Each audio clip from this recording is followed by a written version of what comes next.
Alright, hey everybody, this is Kill 2 coming from Hippie Town. I should be joined by Zastro. Are you there, Zastro? I didn't think so. I think Zastro got disconnected. So we're going to have, for our ninth match of today, day 1 of qualifying, Fearless Dot on your left versus Sleepers Social Club on your right. Don't have setups up yet, but we will in just a second. And we're about to get underway, 10 seconds until match starts. So we've got really similar looking setups actually, from what I can tell so far. Here we go. I know there's Oniruses and Proteuses. We'll have details. There we go. So double Proteus, Oniros, and triple Incursus on the left for Fearless, and on the right for Sleeper Social Club, 2 Ishtars, which is pretty unusual and interesting to see, along with an Oniros and 3 Ishkers. So we are underway, and things will get going pretty quick here. Looks like a lot of damage being taken by the Fearless Oniros. The Sleeper Social Club Oniros looks like it's getting jammed, but no damage being taken by the Sleeper Social Club side so far. Zastro, do I have you back? Hey, can you hear me? Am I back? Yeah, fantastic. My desktop locked up, sorry about that. Team. Alright, what are we looking at here? Yeah, we're in the middle of a match. We have Proteuses versus Ishtars, both sides supported by basically Incursus. Ishkar really similar, and then an Oniros on each side. It's going to actually be really interesting because what you can see now from the EWAR effects, which as far as I know, by the way, are attempted EWAR mods, not necessarily successful ones. So in the case of jams, I believe we get an icon even if there isn't an actual jam. But we're seeing a lot of tracking disruptors, and obviously at least the Proteus team is really dependent on those Proteuses for damage. And so the tracking disruption coming from the Ishkers, and possibly the Ishtars as well, on the Sleeper Social Club side is causing a lot of trouble. So not a lot of damage being taken by Sleeper Social Club, whereas they are able to get some damage in on that Proteus, but so far the Oniros having no problem keeping him up. I never thought I would see the day where every single ship on the grid is Galente. Yeah, that is actually super unusual. It's a lot different. I'm trying to figure out what the Ishtars are doing. The Ishtars are particularly rare. They're obviously a ship bonus for drone use overall, and I suppose along with the new drone damage mods that got added, my camera's a little close. So there's new drone damage mods that these guys can put on the Ishtars to make them do damage that could compete with damage ships that would have been more popular in the past, and that might have something to do with why we're seeing them fielded. They are using bouncers, it looks like, so they're just kind of kiting around the outside of the field, doing damage with those sentry drones, which would have done less damage in the past than they do now, but still not looking like it's working too well. They're having a hard time getting through those Oniros traps.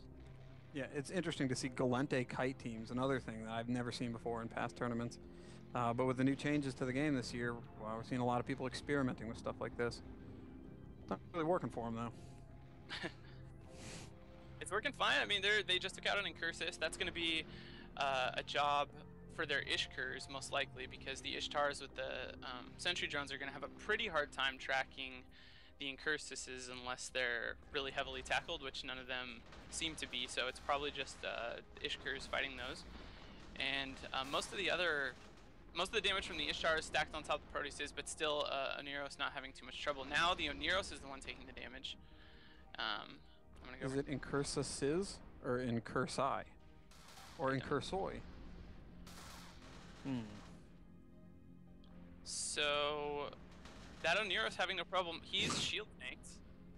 I wonder if that would be an ancillary shield booster on him. I mean, usually it wouldn't be, but usually it would be shield extended, I guess, on TQ, so probably now it would be we're seeing pretty much everybody use those ancillary shield boosters so far in the tournament. It's really like the power module of the tournament so far, at least in these small 6v6 setups. Yeah, I think it might be a little less strong in the larger setups, but it's certainly strong here, and it's always going to be good. There's a lot of setups before that would have used extenders to just increase the HP on a ship. And the ancillary shield boosters actually have a really similar effect, except for the most part you get more total HP. So if an extender would give you 5,000 effective HP, well, it would give you a lot more than that, but the ancillary shield boosters, as long as you're able to get in 5 or 6 cycles, which they usually get a lot more, even in this environment, they're going to produce a lot more effective HP than that, more than double probably. They're certainly good in these small setups. Another thing I'm noticing in the smaller 6v6 team matches is that ECM has been really strong so far today. I think all of the ECM teams have won that have been fielded. Yeah, ECM's definitely really good. It's this is one of I mean, this is an interesting match actually because there's a lot less. There's obviously no bonus DCM ships like Rooks, but there is still a huge E-War battle going on. You can see the icons bouncing back and forth. Everything, including ECM, web, scrimming, and tracking disruption. And tracking disruption is a huge one. That's what's making it so hard for the Fearless team to apply any damage. But the ECM icons, no doubt, coming from drones, which can also be extremely disruptive and probably have a lot to do with why the Oneros is sometimes taking heavy damage and sometimes taking less. And Do you right think now, those actually, new web drones are going to have a big impact on the tournament? I doubt they'll have a big impact. They might have some impact. I mean, it seemed like they were fairly useful when they were fielded a couple matches ago or whatever, but I don't think they'll have a huge role to play. This Oneros struggling now. He's definitely, that could even be XL boosted.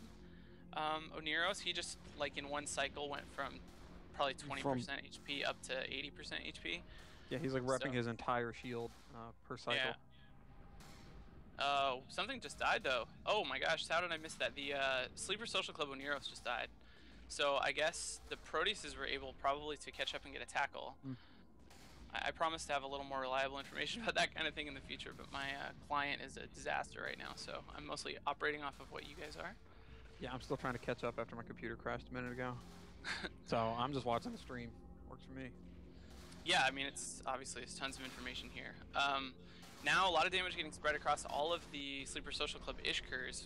With, you know, if the Fearless team was really prioritizing that Oneros, although the Fearless Oneros is really struggling now too. He's in deep armor. This is really pretty close. I mean, the Ishtar should be able to kite the Proteuses pretty effectively. The Ishtar should be faster, but obviously they have to break that Oneros. And there goes an Incursus, kind of out of the blue. The Oneros is about to, there he goes. Did he go down? Down. Yeah. Structure. That's really interesting. I mean, with the Oneros, if they could have kept the Oneros up, I like Fearless's chances with the Sleeper Social Club Oneros down. But now that neither team has logistics, it'll be really interesting to see what happens. I mean, the Ishtars are going to have to try to just avoid getting tackled, and probably going to have to try and take out it's like those Fearless is going after those Ishkurs right now, and yeah, there goes one. Dropping the tacklers. Yeah, interesting how the priority starts with the logistics. You have to take out their ability to rep so that you can even kill anything. But after that, support becomes a priority because you really need mobility and you want all those E-War effects off. You want the Ishkur tracking disruptors off the field, and you want jam drones off the field. Both Ishkurs and the Incursus is able to field drones. Ishkurs especially with, I think, 5. Mid slots have a big impact in the course of the match, so by knocking out the little ships, like the frigates that you can take out really easily, that's just less mid slots, utility mids that they're going to have for tackling Evo or whatever. Definitely.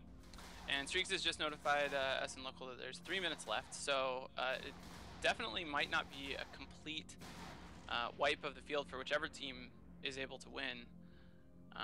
This one's going to come down to points, for sure. Yeah, it probably will. And the Tech 3s are worth more than the Ishtars, so if... and there goes the last frigate on the Sleeper Social Club side. So I guess that means the Ishtars really want to kill the Incursuses? Because the Ishtars win if it's just... And those two Ishtars are not going to take down the Proteuses as it stands, so they probably not in this amount of time, right? Because the Proteuses were supposed to be supported by the Oneros, so it's not like they will have enormous tanks just on their own, but they still will always have a pretty substantial amount of effective HP. And the other problem for the Ishtars is that they're going to wind up having a hard time applying damage, because as the Proteuses chase them around the field, they're going to get farther away from the sentries. The Ishtars might have to switch drones or try to at least reposition the Proteuses so that more than one of those Ishtars just got tackled. Proteuses are getting on top Okay, of it. well that that might do it. It looks like Incursus probably got a tackle. If the Proteuses are able to catch up, even one Proteus, it would definitely be enough to kill one of these Ishtars really quickly. So there's only about a minute left. Is that clock? Yeah, 1 minute. Streaks has said 1 minute in in local, so there's certainly not a lot of time. If they can get a Proteus on top of this Ishtar, which it looks like now both Proteuses are near the Ishtar. Wow, the Proteuses are cap transferring. That's really interesting. I didn't Yes, notice they that. are. I wonder, that's like to support the Oneros, I guess? I would Probably. assume that's what it was there for earlier, but you might as I well don't know what kept they would it have each to other. use other than keeping their guns up, I don't know what they would use a cap transfer for locally. Just keeping guns and hardeners up, I guess. But this Ishtar, there's They're gonna 50 get him. There's 20 seconds Looks like left. they're gonna get him. Yeah. Yep. So it's Which gonna is be actually fearless. really good. I mean, getting those extra points on top of the Yeah, the victory is huge. points are so important, especially to get that multiplier. It gets Right, bigger right. and bigger. You get the point value plus 25% because they won. So Yep. Fearless, led by, I assume, Larkonis Strassler, is going to take that match. That was a really good match, actually. Interesting to see kind of the mirror there with Ishtar's attempted. But we'll let you guys go, and we'll be back for another match shortly.